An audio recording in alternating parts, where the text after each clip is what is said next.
زوجہ سے کے ہاتھ کے ذریعے انسان ڈسچارج ہو سکتا ہے. حیا کے خلاف مسئلہ ہے, لیکن یہ بہت پوچھتے ہیں لوگ, کچھ مسائل بولتے ہوئے مجھے خود ایک دماغ پہ بوجھ ہوتا ہے.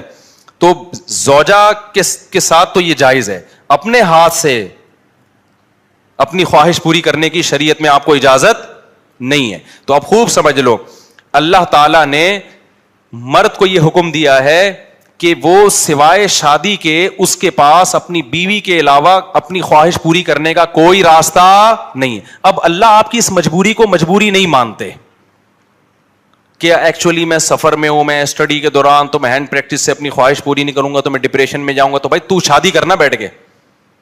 اگر آپ یہ کہتے ہو کہ مجھے رشتہ نہیں مل رہا تو اپنا معیار گراؤ. آپ بولو کہ میرے اسٹینڈرڈ کا نہیں مل رہا, تو اسٹینڈرڈ کیا کرو, بولو نا, کم کرو. آپ اللہ میاں کا یہ حکم ہے, اپنا اسٹینڈرڈ کیا کرو, آپ کم کرو. یہ بھی قرآن میں ہے, وَمَن لَّمْ يَسْتَطِعْ مِنكُمْ طَوْلًا أَن يَنكِحَ الْمُحْصَنَاتِ الْمُؤْمِنَاتِ فَمِمَّا مَلَكَتْ أَيْمَانُكُمْ. اللہ کہتے ہیں کوئی آزاد عورت شادی کے لیے, خاندانی عورت نہیں مل رہی, کسی کی باندی سے شادی کر لو. عرب میں باندی کا لیول بہت کم ہوتا تھا, اور اللہ نے فرمایا ذَلِكَ لِمَنْ خَشِيَ الْعَنَتَ مِنكُمْ, جس کو زنا یا برائی کا خطرہ ہے نا وہ یہ کام کرے. تو کیا مطلب, اللہ کیا حکم دے رہے ہیں, اپنا اسٹینڈرڈ کیا کرو, بولو نا, گرا دو. اور یہ اللہ نے مرد میں خواہش نفس مسلط اس لیے کی ہے کہ نہ چاہتے ہوئے بھی شادی کرے. یہ اس لیے نہیں کی ہے کہ ہاتھ سے فارغ ہو کر اپنے آپ کو ٹھنڈا کر لے اور شادی 10 سال کے لیے مؤخر کر لے. یہ تو مسلط کی گئی ہے, کیونکہ شادی کو اسلام نے آپ پہ نہیں چھوڑا, فطرت نے آپ پہ نہیں چھوڑا. ہم اور آپ پہ چھوڑا ہوتا تو ہم 50 سال کے ہو کے بھی نہیں کر رہے ہوتے.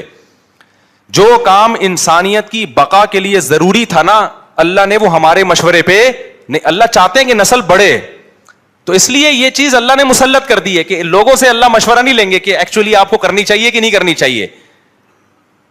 اللہ مسلط اتنی کر دیتے, آدمی کہتا ہے بھائی میرا دماغ پھٹ رہا ہے, میں برائی کی طرف جا رہا ہوں, میرے پاس کرنے کے علاوہ کوئی آپشن ہے نہیں, تو مسلط ہو جائے. کیوں, اس کا فائدہ کیا ہوگا, مجبور ہو کے آپ نکاح کرو گے, ایک دوسری عورت کو بھی آپ برائی سے بچا لو گے, اور دونوں کے ملاپ سے اولاد ہوگی جو اللہ چاہتے ہیں کہ نسل بڑھے. یہ تو فیملی پلاننگ والے کہتے ہیں کہ نہیں بڑھے, لیکن اللہ نہیں مانتا ان چیزوں کو. نہیں آ رہی بات, میرا خیال ہے.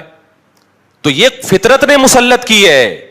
تو اگر ہم مجھ زنی کی اجازت دے دیں تو اس فطرت جو آپ سے چاہ رہی ہے آپ اس کے اگینسٹ چلنا, بولو نا, شروع. مثال کے طور پر فطرت آپ کو بھوک لگاتی ہے روٹی کی, کیوں لگاتی ہے, چوری کر کے کھاؤ. اس لیے نہ چاہتے ہوئے بھی آپ کمائیں, کاروبار کریں یا ملازمت کریں. اس ملازمت کرنے سے کیا ہوگا, صرف آپ کو فائدہ نہیں ہوگا, آپ کے باس کو فائدہ ہوگا, اس کا بزنس چلے گا, اس کے بزنس چلنے سے لوگوں کو فائدہ ہوگا. تو یہ سب چیزیں ایک دوسرے سے کیا ہے, لنک. آپ کو بھوک لگ رہی ہے, اسلام کہتا ہے آپ حلال طریقے سے کما کے کھاؤ. آپ کہہ رہے تھے میں نہیں کما رہا, جب بھوک لگے گی نا ٹائٹ تو آپ کمانے پر کیا ہوگے, مجبور. پھر آپ بزنس کرو گے, اس بزنس سے آپ کو بھی فائدہ ہوگا اور قوم کو بھی فائدہ. تو کچھ کام قدرت ہم پہ مسلط کر کے کرواتی ہے تاکہ لوگوں کو اس سے کیا ہو جائے, فائدہ, ہمارے نہ چاہتے ہوئے بھی فائدہ ہو جائے. لیکن آپ نے کیا کیا, ایکچولی میرے پاس چونکہ ایک ارننگ کا, کمائی کا ٹائم نہیں ہے, میں ایکچولی بہت بزی ہوں, میں بہت بڑا سائنسدان بننا چاہتا ہوں. آج کل ٹوپی ڈرامے جو چل رہے ہوتے ہیں, تو میں اگر کماؤں گا تو پھر ایکچولی تو میں بھیک مانگنا شروع کر دیتا ہوں, یا میں چوری کر کے کھانا, میں کیا کروں بھائی, میں اسٹڈی ہے, کل میرا پیپر ہے یار, میں کماؤں کیا, تو میں چوری کروں گا. چوری کرنے سے کیا ہوگا, پیٹ بھر جائے گا, ڈاکٹر کہے گا کہ آپ کے وٹامن سارے پورے ہو گئے ہیں. جس مفتی نے کہا تھا چوری نہیں کرو, وہ آپ کی صحت برباد کرنا چاہ رہا تھا. جیسے ڈاکٹر جو مزنی نہیں کرتے نا, ان کو یہ کہتے ہیں مفتی لوگوں کے چکر میں نہیں پڑو, یہ تمہیں ڈپریشن کا مریض بنا دیں گے. کوئی بات نہیں, اپنے آپ کو ہاتھ سے فارغ کر لیا کرو, اس سے ڈپریشن کیا ہو جائے گی, ختم. او بھائی, اس سے اس کی ڈپریشن ختم ہوگی, قوم کی ڈپریشن بڑھے گی, عورتوں کی ڈپریشن بڑھے گی, مرد ان سے شادیاں ٹائم پہ نہیں کریں گے. جیسے بڑھ رہی ہے ڈپریشن, وہ بھی زنا کی طرف جائیں گی, وہ بھی ہاتھ سے, اور جو گند ہماری سوسائٹی میں پھیل رہا ہے, اور نسل کی کمی کا ذریعہ بنے گی. بہت سارے سائڈ افیکٹ ہوں گے اس کے. تو فطرت آپ پہ بھوک مسلط کرتی ہے, نہ چاہتے ہوئے بھی آپ روٹی کماؤ, امتحان کو مؤخر کر دو, کیونکہ روٹی کمانے کی فکر ضروری ہے, اس سے دوسروں کو بھی روٹی ملے گی, اس کو بھی بزنس ملے گا. تو فطرت جو بیسک ضرورتیں ہیں نا وہ ہم سے نہیں پوچھتی, وہ ہم پہ مسلط کر دیتی ہے. تو صحیح آدمی ہوگا, صحیح ڈاکٹر ہوگا, وہ کیا کہے گا, یار بھوک لگ رہی ہے نا, پڑھائی کو ایک طرف رکھ, تو ایسا کر, کچھ کما یار, کچھ سائڈ بزنس کر لے. اس بزنس سے پھر قوم کو کیا ہونا شروع ہو جائے گا, فائدہ. اگر فری پھوکٹ میں ملنا شروع ہو جائے تو وہ سارا سیٹ اپ کیا ہو جاتا ہے. تبھی تو میں اس کے خلاف ہوں, یہ جو دسترخوان لمبے لمبے بچھائے ہوئے ہوتے ہیں, امیر غریب کا فرق کیے بغیر کھلا رہے ہوتے ہیں, اس کا نقصان یہ ہے کہ لوگ اپاہج بن جاتے ہیں. پھر ملازمت کرنا چھوڑ دیتے ہیں, مزدوری مہنگی ہو جاتی ہے, کیونکہ مزدوروں کو جب فری میں اتنا مل رہا ہوتا ہے وہ کہتے ہیں اب ہمیں ضرورت کیا. ہاں کہیں ایسے مزدور ہوں جن کی دہاڑیاں کم ہو, وہ ایک الگ بات ہے. تو اب سمجھے اسلام اور دین فطرت ایک ہی چیز کے دو نام ہیں. تو اللہ میاں نے جب حکم دے دیا ہمیں کہ تمہارے پاس نکاح کے علاوہ کوئی راستہ نہیں ہے, تو اٹ مینز اب کوئی راستہ نہیں. اگر کسی کو لت پڑ چکی ہے تو توبہ کرے, عادت چھوڑنے کی کوشش کرے. وہ ہینڈ پریکٹس وغیرہ یا ان چیزوں کی طرف نہ لڑکے کے لیے جانا جائز ہے, نہ لڑکیوں کے لیے جانا جائز ہے. یہ بالکل حرام ہے, اسلام میں اس کی بالکل اجازت نہیں ہے.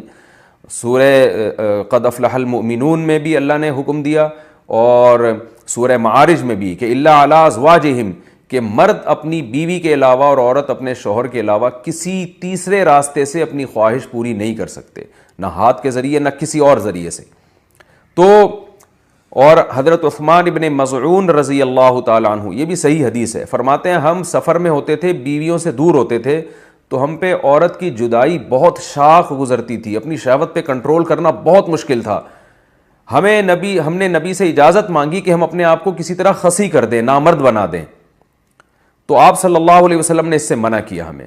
اب آپ دیکھیں حضرت عثمان ابن مظعون اتنی شدید کنڈیشن میں کہ اپنے آپ کو نامرد کرنے کے لیے وہ تیار ہو گئے تھے.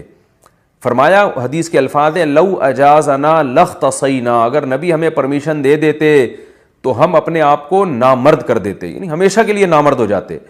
تو اس قربانی کے لیے بھی حضرت عثمان ابن مظعون تیار تھے کہ اتنا خطرہ تھا ان کو. لیکن نہ انہوں نے نبی سے پوچھا کہ کیا میں ہاتھ سے اپنی خواہش پوری کر سکتا ہوں, نہ نبی نے ان کو بتایا کہ تم یعنی ہاتھ کے ذریعے مجبوری میں اپنی خواہش پوری کر لیا کرو. نا نا نا نا نا, نبی نے ان کو بھی حکم دیا ایسے موقع پہ, تزوج الودود الولود فانی مباہی بکم الامم, محبت کرنے والی عورت سے اور اولاد جننے والی عورت سے نکاح کرو, میں تمہاری کثرت پہ قیامت کے دن فخر کروں گا. تو آپ صلی اللہ علیہ وسلم نے بزبان حال بتا دیا کہ یہ جو اللہ نے تم پر, مرد پر اتنی شہوت مسلط کی ہے, خواہش مسلط کی ہے, اس کی وجہ یہ ہے کہ اللہ نسل چاہتے ہیں کہ مرد اور عورت کا ملاپ ہو.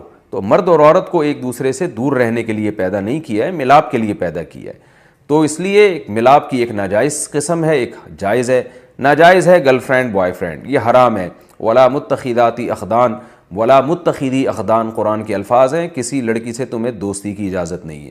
اور جائز طریقہ کیا ہے جو سورہ مومنون میں اور سورہ معارج میں اللہ نے بیان کیا, الا علی ازواجہم, کہ اپنی بیوی بنا کے اپنی خواہش اس سے پوری کرو. فإنہم غیر ملومین, اور اللہ نے فرمایا یہ لوگ قابل ملامت نہیں ہیں. اگر نکاح کے ذریعے آپ خواہش پوری کرو گے تو آپ کو دنیا تو ملامت کرے گی, لیکن اللہ کی نظر میں آپ کو سرٹیفکیٹ مل گیا کہ آپ قابل ملامت نہیں ہیں. یہی وجہ ہے کہ علماء نے لکھا ہے کہ جو بیوی کے ذریعے بھی اپنی خواہش پوری کرے نکاح کر کے, اسے ملامت کرنا, اسے تانا دینا, یہ اس پہ کفر کا خطرہ ہے, کیونکہ اللہ نے اس کو سرٹیفکیٹ دے دیا کہ بھئی یہ قابل ملامت نہیں ہے. تو اپنی جانوں پہ ہم سب کو رحم کرنا چاہیے. زنا معاشرے میں بہت تیزی سے پھیل رہا ہے. کو ایجوکیشن سسٹم نے تو ہمارے فیملی سسٹم کو تباہ و برباد کر دیا ہے. تو اللہ میاں نے جو اجازت دی ہے, الا علی ازواجہم او ما ملکت ایمانہم, اور کیا فرمایا, فمن ابتغى وراء ذلک, جو نکاح کے علاوہ, اللہ نے ذالک جو ہے نا اس میں اشارہ ہے, ہاتھ سے اشارے کے وقت یہ ذالکہ کا لفظ استعمال کیا جاتا ہے. گویا اللہ نکاح کی طرف نا, بیوی کی طرف اشارہ کر کے کہہ رہے ہیں کہ اس کے علاوہ کوئی اور راستہ اگر تم نے اختیار کیا. یہ کیوں گویا ہاتھ سے اشارہ کیوں؟ پتہ چل جائے بس یہی حلال ہے, ہینڈ پریکٹس حلال نہیں ہے تمہارے لیے. اسی طرح کسی اور راستے سے اپنی خواہش پوری کرنا حلال نہیں ہے تمہارے لیے. تو اس لیے اللہ نے بتایا صرف یہ بیوی ہے, صرف یہ ہے, اس کے علاوہ کوئی بھی راستہ اختیار کرو گے فاولئک هم العادون, یہ لوگ اللہ کی حدود کو توڑنے والے ہیں. تو یاد رکھیں کسی مفتی کے فتوے کی بیس پہ یا کسی اسکالر کے فتوے کی بیس پہ یہ اس کو جو ہینڈ پریکٹس ہے اس کو حلال کرنے کی اجازت نہیں ہے. قرآن میں اللہ نے بہت واضح فتویٰ دیا ہوا ہے اس بارے میں. تو اس لیے آج کل نوجوان بہت تیزی سے اس طرف جا رہے ہیں. تو بہت احتیاط کی ضرورت ہے اس میں. یہ نوجوانوں کا مسئلہ ہے, آج کل بہت زیادہ پوچھتے ہیں کہ جی ہینڈ پریکٹس کی عادت پڑ جاتی ہے, تو کہتے ہیں میں نے یوٹیوب پر اس عمل سے بچنے کے لیے کافی سرچ کیا کہ کوئی طریقہ مجھے مل جائے, لیکن صرف وظیفے ہی بتائے گئے ہیں. تو کیا اس سے بچنے کے لیے صرف وظیفے کام آتے ہیں, کوئی اور حل ہے؟ انڈیا سے کسی نے پوچھا. یہ مسئلہ یہ ہے کہ یہ وظیفوں سے نہیں چھوٹتی ہے بیماری, وظیفوں سے تو اس کا کوئی تعلق نہیں ہے. سب سے پہلی بات تو یہ جلد سے جلد شادی کریں آپ. نکاح نہ کرنے کے یہ وبال ہیں کہ انسان الٹے سیدھے کاموں میں لگ جاتا ہے. ایک بات تو یہ. دوسرا اپنا کانسیپٹ کلیئر کریں اس بارے میں. آج کل بعض ڈاکٹر اس کو بہت پروموٹ کر رہے ہیں اور کہہ رہے ہیں اس سے صحت کو کوئی نقصان نہیں ہوتا. تو یہ بات بالکل غلط ہے. اس سے صحت کو نقصان ہوتا ہے. اس بارے میں ایک اور ڈاکٹروں کی رائے بھی یہی ہے. یہ نہیں جو میں بات کر رہا ہوں, اس کو بھی ڈاکٹر اس کی تائید کرتے ہیں. بعض ڈاکٹر کہتے ہیں اس سے نقصان ہوتا ہے. اور سب سے بڑی بات یہ کہ ڈاکٹروں کی تحقیق بدلتی رہتی ہے. ایک چیز جو نیچر کے خلاف ہے, ایک چیز جس سے اسلام نے روکا ہے, وہ صحت کے لیے مفید نہیں ہو سکتی. ایک پروسیس رکھا ہے نا, ایک نیچرل پروسیس رکھا ہے, آپ اس سے ہٹ کے کسی اور طرح سے اپنے آپ کو ڈسچارج کرنا شروع کر دیں تو یہ کیسے پاسبل ہے کہ نقصان نہیں ہوگا؟ آج ڈاکٹر کہہ رہے ہیں نقصان نہیں ہے, کل یہی ڈاکٹر کہیں گے تباہی بربادی ہو رہی ہے. تو پہلی بات تو اپنا ایک کانسیپٹ کلیئر کریں کہ اس سے صحت کو نقصان ہوتا ہے. کیونکہ اگر آپ نے یہ مان لیا نا کہ نقصان نہیں ہوتا تو پھر موٹیویشن اور زیادہ کمزور ہو جاتی ہے. اس سے انسان کہتا ہے کہ کوئی نقصان تو ہے نہیں تو کرتے رہو. تو آخرت کا تو نقصان ہے, دنیا کا بھی اس میں نقصان ہے آپ کا, اور وہ نقصان مینٹلی بھی نقصان ہوتا ہے اور باڈی کو بھی نقصان ہوتا ہے. اس پہ میں دلائل سے کلپ ریکارڈ کروا چکا ہوں, ابھی میں اس کی ڈیٹیل میں نہیں جاؤں گا. آپ میرا وہ کلپ سن سکتے ہیں, یوٹیوب چینل پہ موجود ہے وہ, کہ اس سے باڈی کو, صحت کو کیا کیا نقصانات ہوتے ہیں. اور یہ جو ڈاکٹر لوگ کہہ رہے ہیں نا کوئی نقصان نہیں, بالکل غلط کہہ رہے ہیں. کل کہہ دیں گے کہ نقصان ہے. تو سائنس کی تحقیقات بدلتی رہتی ہیں اور بہت سے ڈاکٹر کہہ بھی رہے ہیں کہ نقصان ہے اس سے. تو دوسری بات یہ کہ اس کو ایک تو عزم کرنا ہے کہ آپ نے اس کو چھوڑنا ہے. جب تک آپ پکا عزم نہیں کرتے کوئی کام ہوتا نہیں. دوسرا کام آپ نے یہ کرنا ہے کہ جی آپ یہ دیکھیں کہ کن اوقات میں آپ اس عمل میں زیادہ مبتلا ہوتے ہیں. عام طور پہ نوجوان جب رات سونے کے لیے لیٹتے ہیں تو نیند نہیں آ رہی ہوتی, تو پھر اس طرف دماغ جانا شروع ہو جاتا ہے. تو آپ نے سونے کے لیے اسی وقت لیٹنا ہے جب گہری نیند آنا شروع ہو جائے, اور لیٹتے آپ موبائل دور رکھیں اپنے آپ سے, اور لیٹتے ہی آپ کی آنکھ لگ جائے, ایسا ٹائم ہونا چاہیے. کتاب بھی رکھیں اپنے سامنے, اپنے سرہانے پر, کتاب کا مطالعہ کرتے کرتے سو جائیں. اسٹڈی کرتے ہوئے بہت اچھی نیند آ جاتی ہے انسان کو. ایسے تکیہ لگایا, اسٹڈی کرنا شروع کیا اور سو گئے. یہ کام بھی کریں آپ. دوسرا کام کیا کرنا ہے آپ نے, ایکسرسائز کی عادت ڈالیں. آدمی جب مینٹلی ہیلدی ہوتا ہے نا تو یہ الٹے سیدھے کاموں میں نہیں لگتا وہ, اور اپنے آپ کو جب اچھے کاموں میں تھکاتا ہے تو برے کاموں سے اپنے آپ کو بچاتا ہے. صبح اٹھ کے زبردست قسم کی جاگنگ کریں, اور شام کے ٹائم پہ آپ جم جائیں, خوب اپنے آپ کو تھکائیں. اس کے بعد اچھی خوراکیں کھائیں, آپ کو اچھی نیند آئے گی. پھر جب آپ کی باڈی بننا شروع ہوگی, آپ شیشے میں اپنے آپ کو دیکھیں گے کیسا ہینڈسم اسمارٹ نظر آ رہا ہوں میں, تو ہر وہ کام سے آپ کو بچنے کا جذبہ پیدا ہوگا جو آپ کی باڈی کے لیے, آپ کی مینٹلی صحت کے لیے نقصان دہ ہوگی. یہ بھی کرنا چاہیے. ایک بات یہ بھی سوچنا چاہیے کہ جو لوگ اس عمل میں مبتلا ہوتے ہیں, نکاح کے بعد ان کو زوجہ سے ہم بستری میں جو لذت آنی چاہیے, جس پیک کی لذت آنی چاہیے, اس سے وہ محروم ہو جاتے ہیں. اور یہ بھی ہے کہ جب یہ زیادہ عادت پڑتی ہے نا تو نکاح کے بعد بھی یہ کام پھر چھوٹتا نہیں ہے. یعنی شادی کے بعد بھی یہ انسان اسی سے سیٹسفائی ہوتا ہے, تو بہت ٹائم لگ جاتا ہے پھر چھوڑنے میں اس کو. تو اور ایک اہم کام یہ بھی کرنا ہے کہ یہ جو ہینڈ پریکٹس کی عادت پڑتی ہے لڑکوں کو, بد نظری کی وجہ سے پڑتی ہے. آپ نے فوج فلمیں دیکھی, لڑکیوں کو دیکھ رہے ہیں ادھر ادھر, آپ غلط چیزوں کو دیکھ رہے ہیں. ظاہر شہوت بھڑکتی ہے, پھر اسے انسان جب تک پورا نہ کرے تو سیٹسفائی نہیں ہوتا. تو یہ سارے اس کے نقصانات ہیں. یہ سب کام جب آپ کریں گے, یہ سب جو سوچنے کا کام ہے وہ سوچیں گے, اور جو کرنے کا کام ہے آپ وہ کریں گے. ٹائم پہ سونا, ٹائم پہ اٹھنا, جاگنگ کرنا, جم جانا, پھر مفید کاموں میں اپنے آپ کو خرچ کرنا, اسٹڈی, مطالعہ, کوئی نئی زبان سیکھنا شروع کر دیں. تو جب آپ اپنے آپ کو بزی رکھیں گے, اور سب سے پہلے شادی کی جلد سے جلد فکر کرنی ہے آپ نے. اچھا, بعض حکیم لوگ ڈرا دیتے ہیں کہ جی آپ تو یہ کرتے ہیں تو آپ تو شادی کے قابل ہی نہیں ہو. بھائی آپ کو تو زیادہ ضرورت ہے شادی کی, آپ کی برائی چھوٹے گی نہیں جب تک آپ شادی نہیں کر لیتے. یعنی صحیح پورا ویش اس برائی سے بچنے کا تو جو صحیح پراپر طریقہ ہے وہ تو یہی ہے.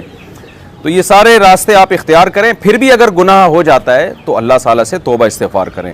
اور ایک اہم بات یہ کہ اپنے اوپر کوئی جرمانہ بھی رکھیں. یہ جتنے میں نے پوائنٹ بتائے نا, آپ ایک کاپی میں لکھ لیں سارے کے سارے. تو ایک جرمانہ بھی رکھیں, یا روزہ رکھ لیا کریں کہ بھائی میرے سے جب یہ گناہ ہوگا میں کل ایک روزہ رکھوں گا اس کے بعد, یا میں اتنے پیسے صدقہ کروں گا. تو سزا بھی دیں اپنے آپ کو. اس طرح انشاءاللہ آہستہ آہستہ یہ گناہ چھوٹ جائے گا. اور اس کے ساتھ صبح و شام ذکر اللہ, کوئی وظیفہ نہیں, جو لا الہ الا اللہ کی تسبیح ہے وہ اس کی بھی پابندی کریں, اور اہل اللہ کے بیانات بھی سنا کریں. انسان میں جب اللہ کا خوف ہوتا ہے تو گناہ سے بچنا اس کے لیے آسان ہوتا ہے. باقی یہ خوب سمجھ لیں, اس کا تعلق وظیفوں سے نہیں ہے. یہ ایک باڈی کی ریکوائرمنٹ ہوتی ہے. جب حلال نہیں ملتا تو پھر گند میں منہ مارتا ہے ہر آدمی. اچھا بھائی, کہتے ہیں کہ کیا مجزنی کا گناہ ماں باپ کو بھی ملتا ہے؟ کیا مجزنی سے صرف بچوں کو گناہ ملتا ہے, ان کے والدین بھی اس گناہ میں شامل ہوتے ہیں؟ اگر بچہ کما رہا ہے, اس کو رشتہ مل رہا ہے, اور پھر بھی ماں باپ اس کو شادی نہیں کرنے دیتے, پھر اگر وہ بچہ کسی بھی گناہ میں مبتلا ہوگا تو ماں باپ بھی برابر کے مجرم ہوں گے. لیکن اگر بچے میں استطاعت ہی نہیں ہے نکاح کرنے کی, تو پھر اگر ماں باپ نکاح نہیں کرتے اس کا, تو ماں باپ پہ اپنے خرچے پہ بیٹے کا نکاح کرنا لازم نہیں ہے. ہاں بیٹی کا تو لازم ہے, بیٹے کا لازم نہیں ہے. تو پھر ایسی صورت میں ماں باپ گناہ گار نہیں ہوں گے, کیونکہ وہ تو آپ میں ہی ایبلٹی نہیں ہے نکاح کرنے کی, تو ماں باپ کا کیا قصور ہے اس میں. تو لیکن اگر آپ میں قابلیت ہے اور آپ کو رشتہ مل رہا ہے, اس کے باوجود بھی ماں باپ رکاوٹ بن رہے ہیں کہ نہیں جی جب تک اتنی سیلری نہیں ہو جاتی, اتنا نہیں کما لیتے, ہم نہیں کریں گے, پھر ماں باپ بھی مجرم ہوں گے. پھر اولاد سے اگر کوئی گناہ ہوتا ہے تو یہ بات لکھی ہوئی ہے اور شریعت کے اصول کے مطابق بھی ہے کہ پھر جو ہے اگر اولاد کوئی گناہ کرتی ہے تو اولاد بھی گناہ گار ہوگی, اور اس میں ماں باپ